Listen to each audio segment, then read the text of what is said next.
Warning! Bitag Live Morning caters to mature audiences. Topics discussed are particularly on hot, timely, current issues purposely intended for Filipino viewers and listeners worldwide.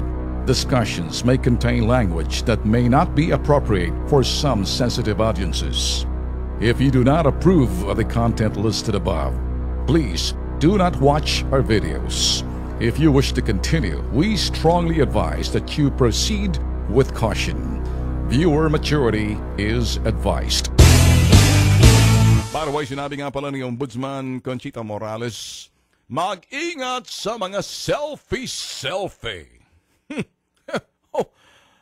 Well, as a matter of fact, I think I read that. I read that, and I've heard about that. Na si Senator Lacson talked about it before, years ago. Na siya'y nadadawit dahil may mga, alam niyo naman kung minsan, yung mga society climbers, and they always want to be with the big, keeping up with the Jonases. And so what they do, pag nakita ho sila ng mga personalities, senators, congressmen, or anybody famous enough, and they would come right in and say, hey, can we have selfie? Hindi pa uso selfie ng araw, picture. Picture. Sabi ho ni Conchita Morales, si Ombudsman, mag-iingat daw ho sa mga selfie na yan. At nasa balita ho yan. In fact, sinabi niya, hindi ayaw niya raw magkamali na kaparehong namali ni De Lima at si President Duterte na kung saan napicturean si Peter Lim kay Duterte, si De Lima naman kay Karen Espinosa. Pero pagkasabi ho nitong si Ombudsman Conchita Morales, it's a fact. It's a statement of fact. But then again, ang kay President Duterte naman, kay Peter Lim, nung merong pictures na ganyan lumabas, may mga occasions na hindi mo talaga maiwasan because you were invited and you were there. And so therefore, sometimes may mga picture taking na yan. You don't really know exactly who that person is or was during that time right beside you and wanted to be taken picture with. Mag-ingat ho tayo. Di ba?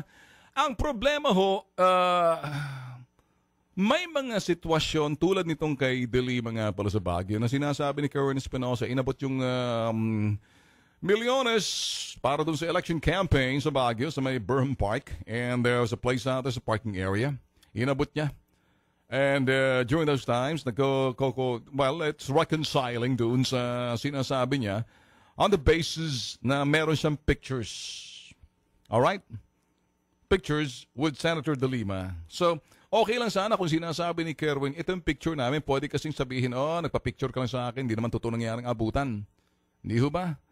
Or they can deny that, and De Lima's denying that. As a matter of fact, merong isang may na ng Facebook page, pinakita, the same clothes, on the same place, and the same time, reconciling, tutugma doon sa sinasabi ni Kerwin, and that's already may statement dyan. Doon sa sinasabing, ito kasi, kinuha ng affidavit to use that also as, again, circumstantial evidence doon sa mga sinasabi ng, ni Espinosa. So, sinong papaniwalaan natin?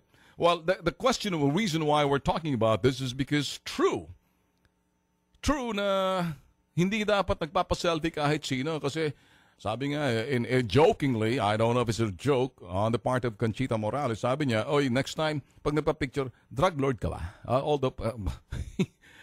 Ako kasi mga boss, I'll tell you from my own experience, sometimes when I'm at the hotel lobby or somewhere out there, may mga taong papapicture ho sa akin. Mga simpleng tao lang, okay lang sa akin. Hello kasi mga simpleng tao, itong nakikinig ho sa amin. These are people sometimes below poverty line, above poverty line. And the working class and the lower middle class. But when you're out there in a 5-star hotel and you're in the lobby, a coffee shop, and you see these people out there, and you know these people are not really listening to you. They just want to be part of their Facebook page. And they will show you, look at this picture with Ben Tulfo. Alam niyo ho bang ginagawa ko ngayon? Pag may malapit ho sa, mamaya, pagbalik ko ha. And then, hindi ko na binabalikan. Sandali lang, pupunta ko na siya. Pagbalik ko ha. Umaayaw na ako eh. Kasi alam ko naman, I am in a nice place. I am in a place where hindi siya ordinarily mapupuntahan ng mga nasa ibaba, yung mga fans namin, mga sumusunod sa amin, mga umiidolo sa amin. Kasi these are not the places that they would be going to. You know, it's an expensive place. And I happen to be there just sipping coffee.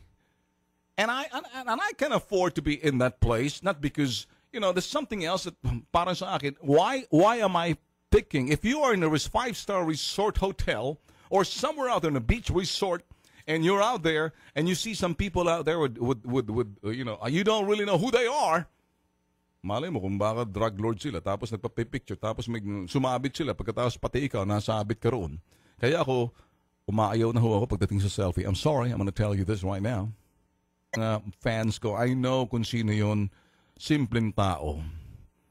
But when I see people smart and a little, the way he dress up, and they dress up, I know na pwede ako magsabi, sandali, babalik ako, tapos mamaya eskerta na ako. Sandali, may kukunin lang ako. Diyan lang muna kayo, ha? Ganyan na ganyan. Parang si Roadrunner. Pakiulit nga. Ay, hindi na ako babalik.